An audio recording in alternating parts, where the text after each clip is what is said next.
Amém. Deus é bom. Ele é santo. O nosso Deus é maravilhoso. E eu sei que Ele está agindo aí no teu coração. Que Ele está ministrando desde já. Cada oração, cada louvor, ministrando cura para a nossa vida espiritual, para a nossa igreja, para os ministérios, derramando dons. Nós precisamos ouvir o derramar. Aleluia. Deus é maravilhoso. Deus é bom demais. Quero convidar você a se rasgar nesse momento, se derramar aos pés do Senhor Jesus. É só na presença de Deus que as nossas inquietações são curadas. É só na presença de Deus que nós temos as respostas às nossas perguntas. E se precisarmos, irmãos, passar a noite inteira em quebrantamento, deixa Deus agir na tua vida. Esqueça o teu relógio nesse momento. Esqueça amanhã.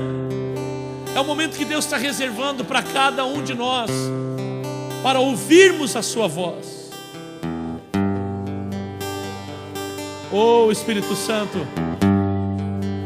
há sinais, a cura, e Deus está agindo na minha vida e na tua vida nessa hora. Deus está agindo. Não se espante com o que o Espírito Santo irá fazer neste lugar. Não se espante com aquilo que Deus fará na tua vida. Não duvide do que Deus vai fazer. Ele está chamando você para algo. Vai, te lança. Ele está desafiando você a mudar de vida. Muda, te lança nisso. Tem alguma área da tua vida que está sendo incomodada por Deus, em que você sente a necessidade de transformação? Abra o seu coração para que o Espírito Santo de Deus possa entrar, limpar, peneirar e fazer de você e de mim novas criaturas pelo sangue do Senhor Jesus.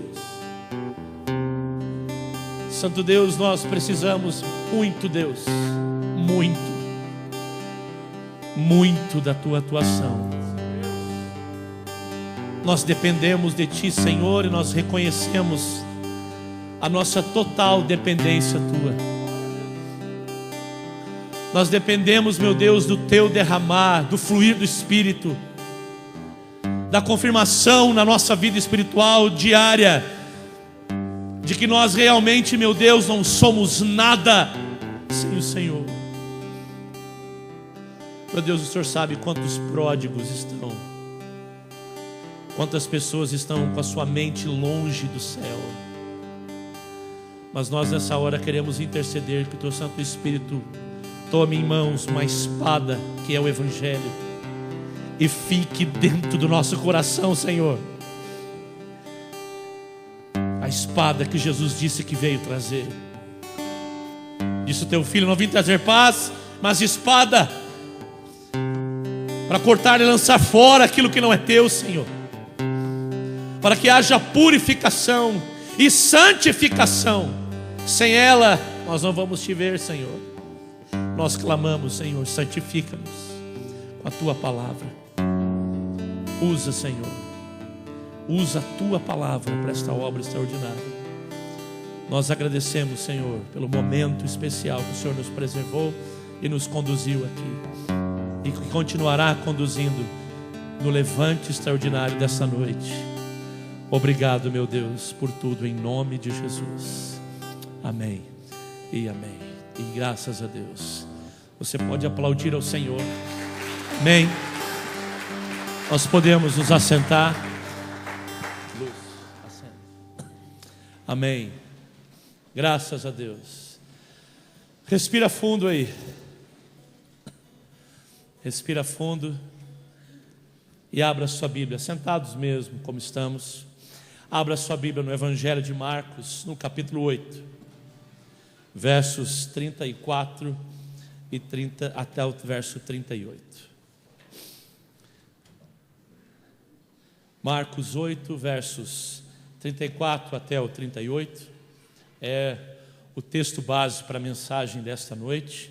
Se eu pudesse dar um título para essa mensagem, eu diria que seria o valor da vida.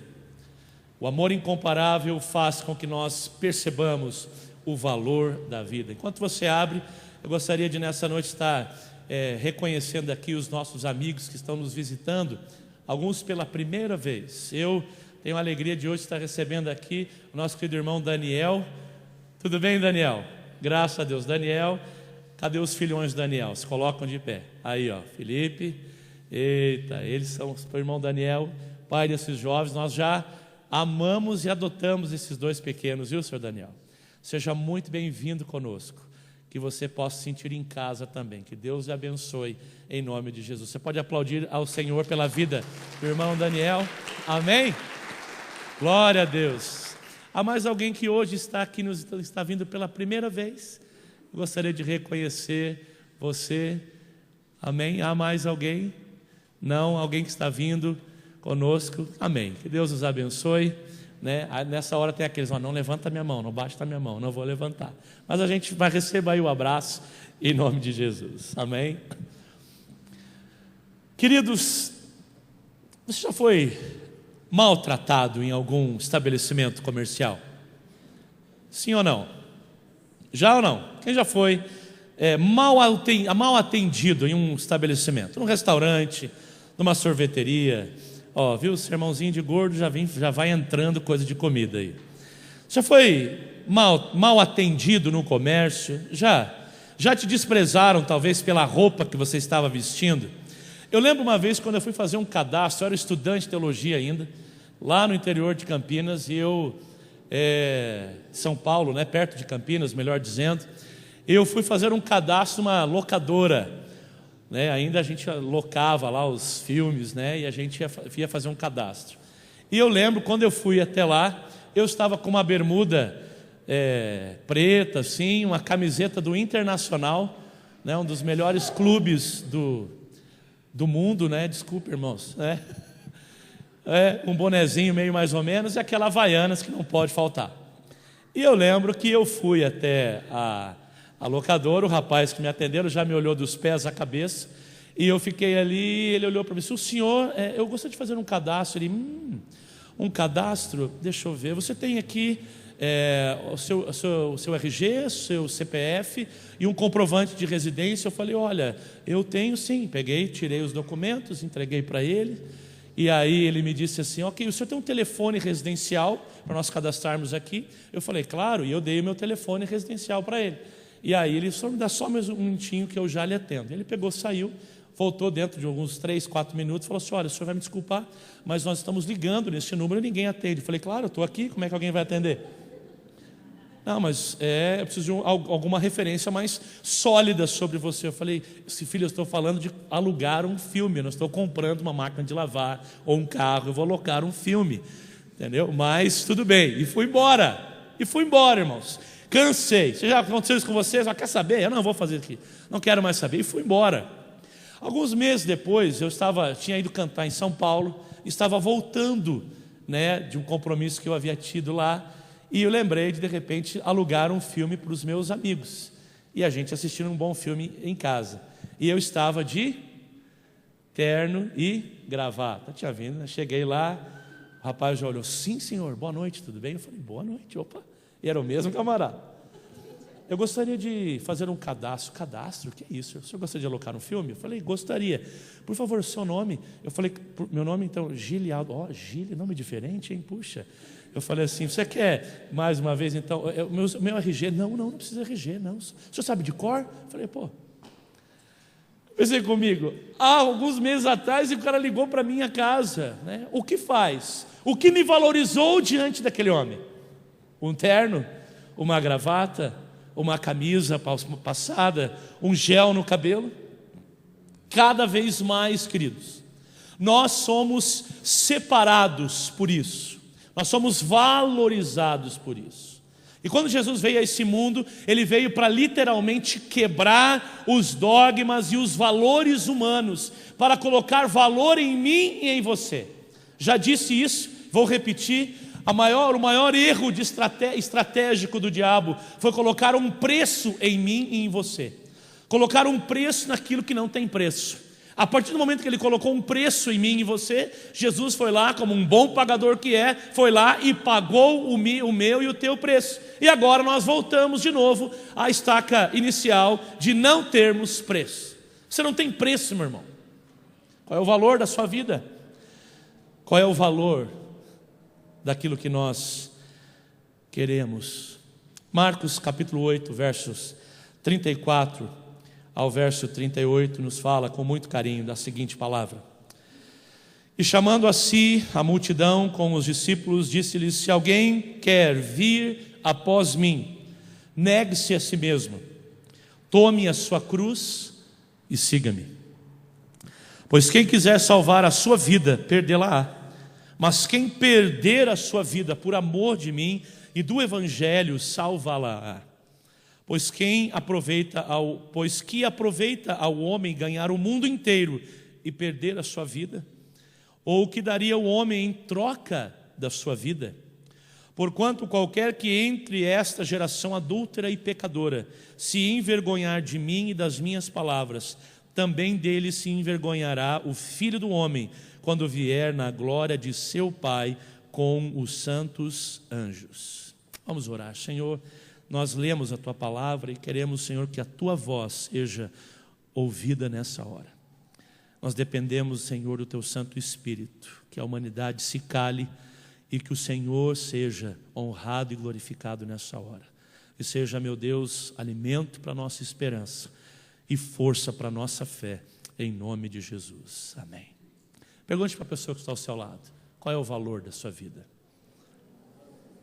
Agora você vai fazer uma outra pergunta: qual é a diferença entre seguir a Cristo ou ser um discípulo de Cristo? Pergunte: qual que é a diferença de seguir a Cristo ou ser um discípulo de Cristo? Qual é a diferença entre seguir ou ser um discípulo de Cristo? Quero, em nome de Jesus, meu irmão, motivar você, dentro desses minutos que vamos ler a palavra de Deus e pensar nela, que tudo aquilo que tire você deste foco de compreender e entender a palavra, seja, meu Deus, eliminado em nome de Jesus. Que todo espírito de distração, de desânimo, de cansaço, seja diluído como o pecado e a morte foram diante de Jesus. Amém? Primeira coisa, quando nós lemos um texto como este, irmãos, nós precisamos entender em que atmosfera Jesus falou isso.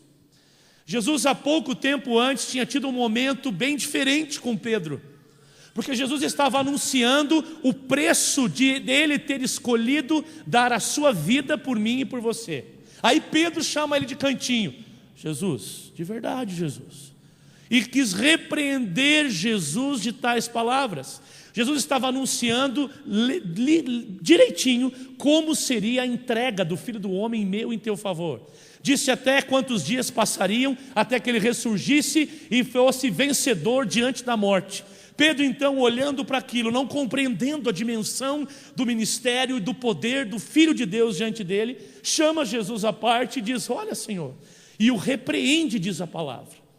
Jesus olha para Pedro, a rocha, o discípulo, olha para ele e fala: sai daqui, Satanás, porque você está preocupado com obras de homens, mas eu estou preocupado com as obras de Deus.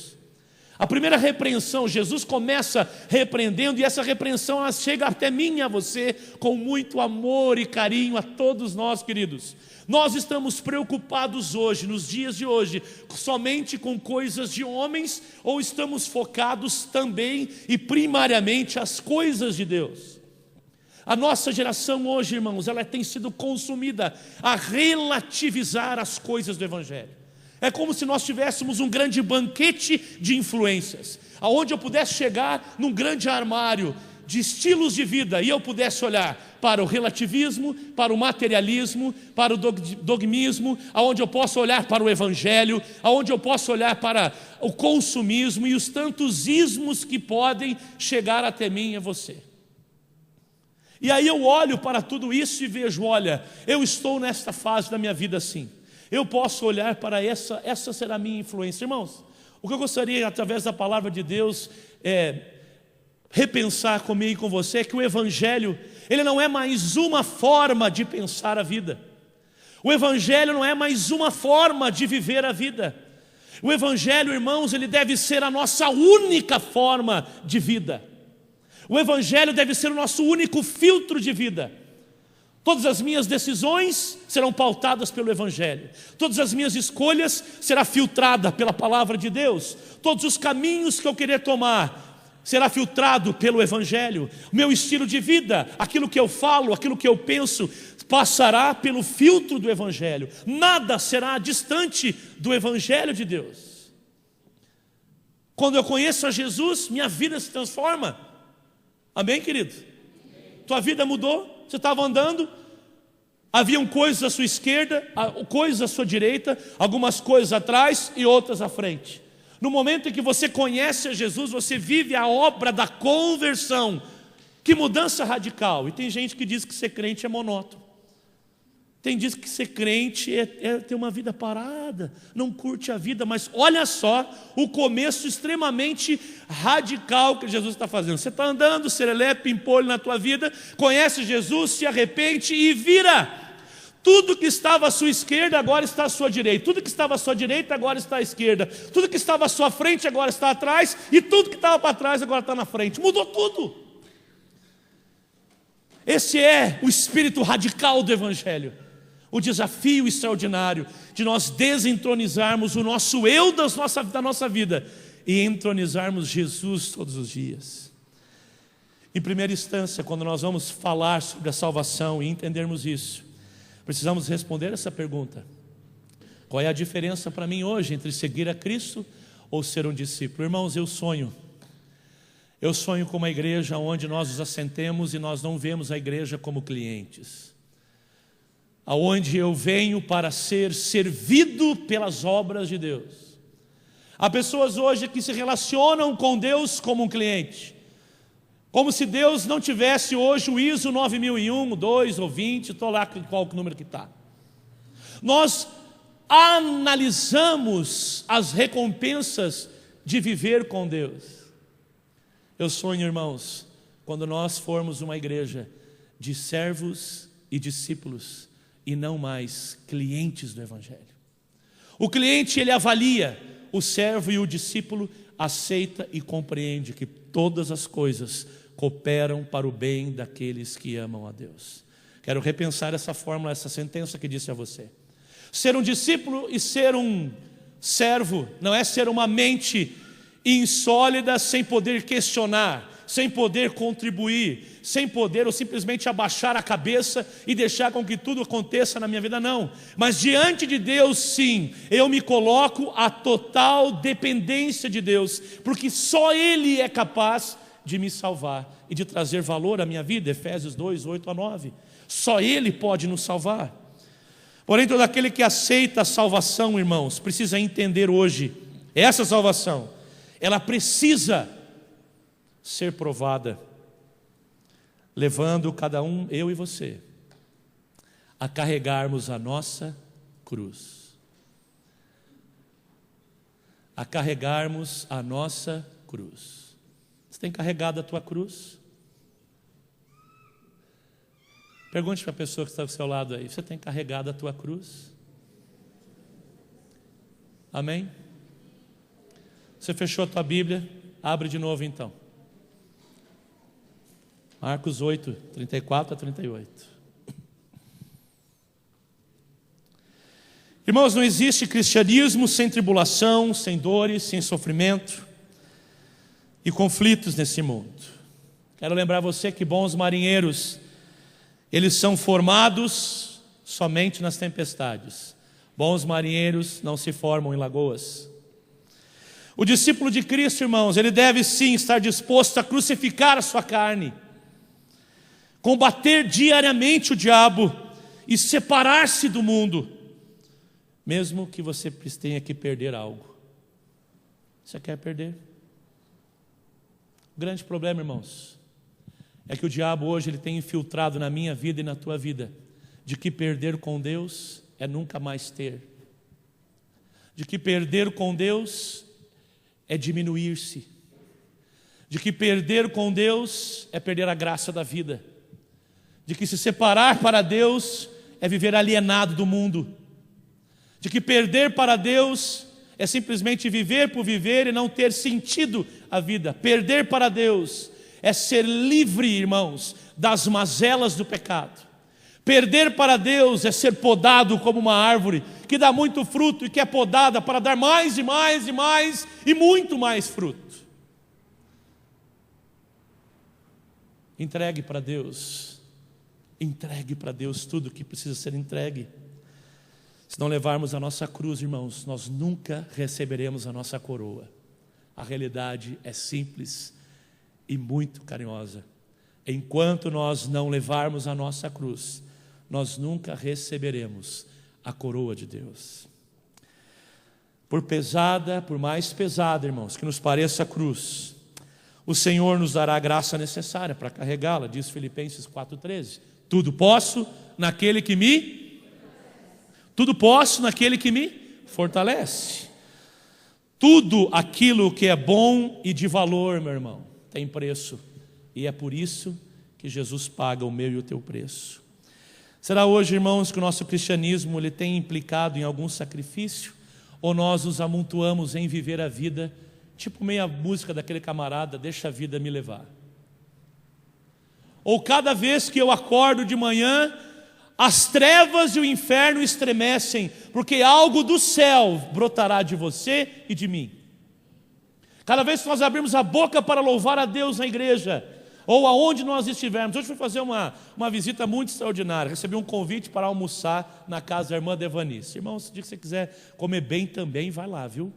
Tinha cada coisa deliciosa, aquela costelinha maravilhosa que todo bom judeu precisaria provar, viu, Tarek? Amém. Mas, irmãos, eu comi o tempo inteiro ao som de louvores. Não era na casa da irmã Devanice, a vizinha.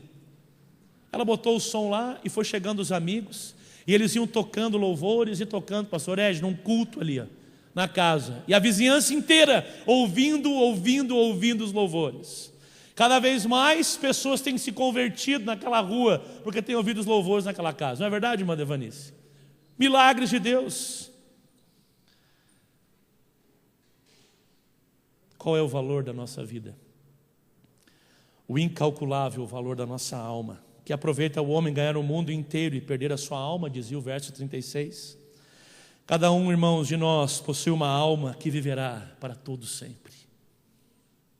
Amém?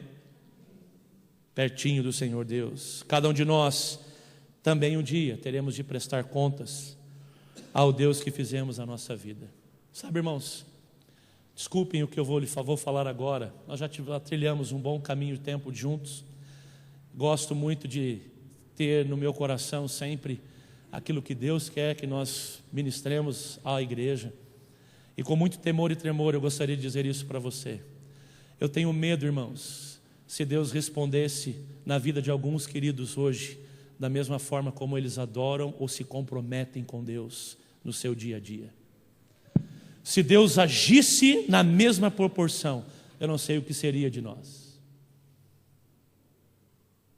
O que seria de mim e de você, se Deus tivesse um compromisso tão ralo comigo, como muitas vezes eu tenho com Deus? Onde a semana inteira alguém que se diz filho de Deus, não pega a sua Bíblia, ou tem medo, ou se enclausula, realmente se enclausura naquela caverna, onde o fantástico mundo de Bob parece que tem todo sentido, e a Bíblia parece que não existe mais, irmãos. Que tempos são esses em que nós estamos tão ralos com Deus, aonde na hora da angústia, Senhor, o Senhor é o Deus do impossível, o Senhor tem promessa para a minha vida, mas no primeiro embate não quero mais saber de igreja, não quero mais saber, aí entra na onda dos desigrejados, aonde eu posso adorar, onde eu possa buscar a Deus, ou semana que vem eu estou, semana que vem nós vamos lá, e nunca acontece mudança real. Isso, irmãos, não é evangelho. Evangelho transforma, evangelho cura, evangelho restaura, é valor à nossa vida, irmãos. A Bíblia nos diz que nós não podemos nos perder neste caminho de valorizar aquilo que só Deus tem valor. O problema, irmãos, é que nós estamos sendo contaminados por filtros e mais filtros, e tendências e mais tendências. Aonde eu sou cristão por fashionidade ou por comovência, simplesmente porque algo bom eu sinto. Mas, irmãos, além desse mundo extraordinário das sensações com Jesus, Deus nos chama a oferecer a Ele um sacrifício vivo, santo e agradável, que é o vosso e o meu, o nosso culto racional. Decidirmos fazer o que é certo, decidirmos fazer a vontade de Deus, decidirmos não nos curvarmos às mazelas do capeta, a não nos curvarmos àquilo que é ralo, não nos curvarmos às superficialidades de uma vida cristã e termos um compromisso diário, bater no peito, como diz na minha terra, bater a espora, sacudir a bombacha e dizer: eu vou porque Deus me chamou. Irmãos, que medo é esse? Nós estamos nos curvando para um capeta que é vencido. Vencido por Jesus, o homem pode perder a sua própria alma. O homem, na realidade, pode matar a sua alma enquanto estiver apegado ao pecado. Essa mesma alma imortal, ele está matando enquanto ele estiver apegado ao pecado. Existem algumas maneiras, irmãos, de nós matarmos a nossa alma.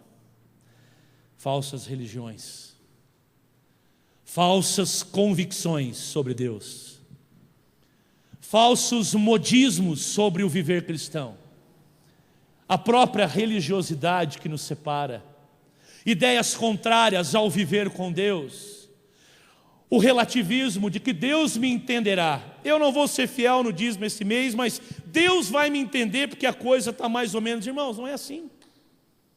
Ou eu sou de Deus, ou eu não sou de Deus. Imagina Jesus na cruz, meter um prego na mãozinha direita e de repente ele vai botar na sua mão. Não, essa mão não. Essa mão não, porque vai ter gente pela metade, então eu vou segurar aqui, vai que dá algum problema e eu saio. Crava só uma. Seria um sacrifício completo, irmãos? Não seria. Não combina com uma alma abnegada o sacrifício pela metade. Não combina com um coração disposto a servir como discípulo a Jesus, algo pela metade. Você se curvaria a um relacionamento pela metade? Você se curvaria a um casamento onde a sua esposa pudesse se relacionar com 2, 3, 4, 5 homens ao mesmo tempo? Você se curvaria se você começasse um namoro hoje, onde você fosse o namorado da segunda e tivesse mais alguns outros de cada dia da semana? Não. Você se curvaria se você fosse chamado por uma grande promoção na empresa, mas você fosse o gerente só na segunda, na terça tem outro, na quarta tem outro? Não. Nós queremos e buscamos a integralidade da vida. Nós queremos ser integralmente felizes na família. Nós queremos ser integralmente felizes no nossa igreja. Nós queremos ser integralmente felizes na nossa profissão. Mas estamos sendo parcialmente felizes com Deus, porque nós não nos entregamos totalmente a Deus, como nós nos entregamos muitas vezes a outras áreas da nossa vida. E é por isso que espiritualmente, irmãos, nós vivemos as mazelas espirituais, porque estamos dando mais valor ao pecado e às falsas coisas que acontecem. É literalmente um cristão que canta por uma nota de R$3. Aceita como pagamento dinheiro falso. Hoje nós estamos vivendo uma geração que ama o pecado, apaixonada pelo pecado. Pastor, como assim apaixonada? Porque eu dou um tempo ou dou um momento para justificar as minhas falhas. Tudo tem uma explicação, tudo tem um motivo, tudo tem algo a ser dito, irmãos. Muitos são os caminhos, irmãos, quero lhe dizer, que levam ao inferno, mas somente um caminho que nos leva ao céu. Quem é o caminho? Jesus disse o quê? Eu sou o caminho, a verdade e a vida. E ninguém, não está dizendo, e aqueles que justificaram, vai ter uma pausa e vai poder ir para o céu. Não, irmãos. Não existe isso. E aqueles que entregaram o atestado, se safaram, vão poder ir para o céu. Não. Eu sou o caminho, a verdade e a vida, e ninguém verá, quanto mais entrar, meu irmão, ninguém verá o Pai. Não se brinca com Deus, irmãos. Você quer ser atendido bem na tua vida? Atenda o Senhor na sua vida também. Porque, irmão, se nós vivermos levianamente esse valor na nossa vida, nós corremos o grande perigo de nos envergonharmos de Cristo. E como nós podemos envergonhar a Cristo? Quando nós somos péssimas testemunhas. Falava hoje de manhã sobre a visão de Deus para a igreja. O que me faz, de repente, eu estou aqui na Avenida Kennedy aqui, a pastora Mari mora aqui, imagina que ela já foi algumas vezes surpreendida lá no seu apartamento, ali na sacada, por um som de uma batida ou algum acidente aqui, não é? Lembro de uma vez que nós ficamos ali plantados, até a Isadora estava com a gente, num carro que literalmente ele virou, com as rodas para o ar, não é? E ficou ali. Eu estou de repente passando, e alguém fura o sinal e essa pessoa, ela bate, há uma colisão com outro carro. E de repente alguém chega para mim e fala assim: querido, você viu tudo? Vi. Você pode ser uma testemunha minha então, lá perante o juiz? Claro que posso. E aí eu vou. O que me graduou, irmãos, para ser uma testemunha desse cidadão que eu não conheço? Ter estado na hora certa, no lugar certo, e ter vivido com ele o infortúnio de um acidente. Irmãos, eu lhe pergunto, como nós podemos ser uma testemunha de Cristo se nós não vivemos com Ele? Se nos acidentes da vida nós nos afastamos dEle e não o integramos à nossa vida. Ser uma testemunha é estar presente. Ser uma testemunha é ter a experiência com Deus. Uma testemunha de Cristo. O que nós vamos viver aqui dentro de alguns minutos é nada mais, nada menos do que a integralização do Evangelho, que só o Evangelho pode fazer. Nós somos feitos uma só família. Diga para a pessoa que está ao seu lado: amo você, meu irmão.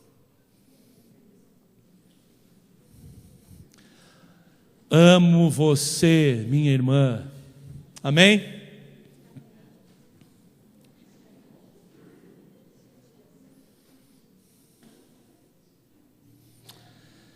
Hoje, irmãos, nós somos chamados a sairmos da superficialidade da vida e racionalmente escolhermos por esse Deus extraordinário.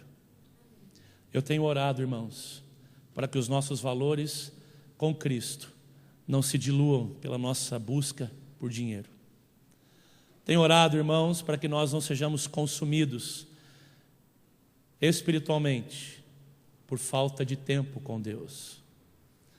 Eu tenho orado, irmãos, para que a nossa fé, compromisso, coragem e compaixão sejam alimentadas pela presença do Espírito Santo no nosso coração diariamente. Nós precisamos de poder. Nós precisamos da graça de Deus. É 1000 vezes, meu irmão, melhor confessarmos a Cristo agora e sermos desprezados muitas vezes pelos homens, pelos nossos colegas de trabalho na escola, do que um dia diante do grande julgamento sermos negados por Cristo e ouvirmos: eu não te conheço, aparta-te de mim, vós que praticais iniquidade. O grande espírito, irmãos, que Jesus me faz entender cada vez mais é de que nada está perdido com Jesus. Ele disse: vinde a mim, todos vós que estáis cansados e sobrecarregados, que eu vos aliviarei.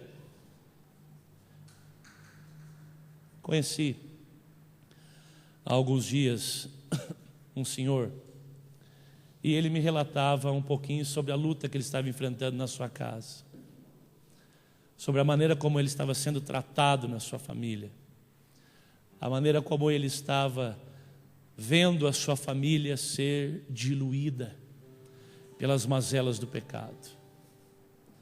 A esposa já não era mais a mesma. Ele mesmo dizia: eu não sou mais o mesmo.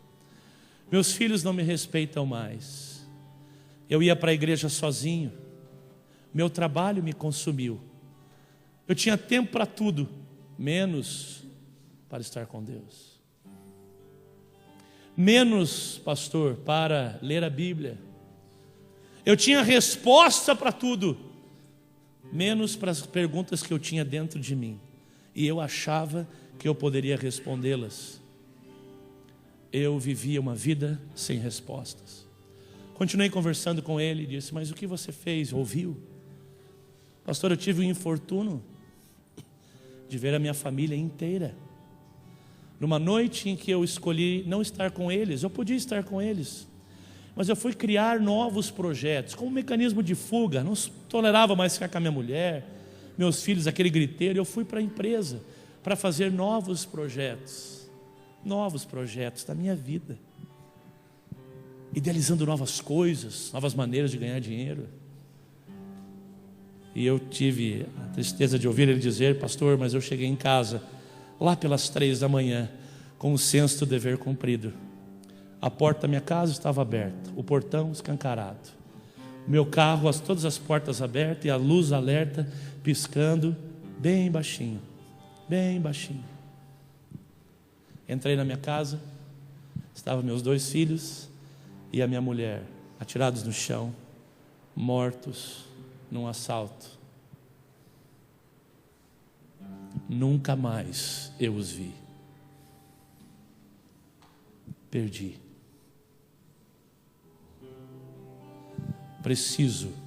Literalmente, preciso de um sentido para a minha vida. Abri meu tablet e li esse texto que nós estamos meditando hoje. Antes de você conhecer o sentido da sua vida, entenda o valor que a tua vida tem. Não se curve para o pecado. Não se curve. Não terceirize aquilo que só Deus pode fazer. Irmão, não estou nem um pouco preocupado se o teu coração está duro. Eu não estou nem um pouco preocupado se você está ferido com alguma coisa que você não concordou na sua vida. Eu só estou preocupado, irmãos, com o que você vai decidir hoje fazer com a sua vida. Você vai se levantar a cabeça, vai olhar para Deus e vai dizer: Senhor, o Senhor tem promessas para mim, o Senhor vai fazer a tua obra no meu coração e eu me manterei firme, inabalavelmente em ti e vencerei. Não me dobrarei às finas iguarias do mundo, do pecado, e serei, Senhor, um discípulo, um servo teu, não um cliente do Evangelho. Ou você pode, nesta noite, fazer deste momento só mais um culto, um cálice, só mais um cálice, o pão, só mais um pão, e ir para esta semana, que é totalmente desconhecida para todos, mas extremamente feliz para aqueles que decidem se entregar nas mãos do Senhor. Oro muito pela vida desse senhor que conheci, que ele encontre o valor da sua vida. Mas e você? E eu? Você sabe mesmo o valor da tua vida? Pode alguém que conhece o valor da sua vida não valorizar a Deus? Pode alguém mesmo que conhece o valor da sua vida passar o dia inteiro sem orar ao Senhor? Pode mesmo alguém que conheceu o profundo, o âmago completo do seu valor passar a vida ou um dia sem ler a palavra de Deus, o manual de toda a criação? Nós, irmãos, somos chamados a uma vida limpa, santificada, separada, regenerada, avivada, vibrantes no Evangelho, adoradores de verdade, que não se compram e não se vendam, que são fiéis ao objetivo, a Cristo, como a bússola é ao polo, irmãos, que vão se manter firmes e inabaláveis, mesmo que caiam os céus, mas serão convictamente prosseguidores daquilo que Deus está chamando. É para isso que nós somos chamados, irmãos, filhos de Deus. É para isso que nós somos chamados co-herdeiros do favor de Deus. É para isso, irmãos, que nós somos chamados das trevas para a luz de Deus. É para isso e só para isso. Porque Deus é bom e a sua misericórdia dura para sempre. Você pode se colocar de pé, meu amado irmão?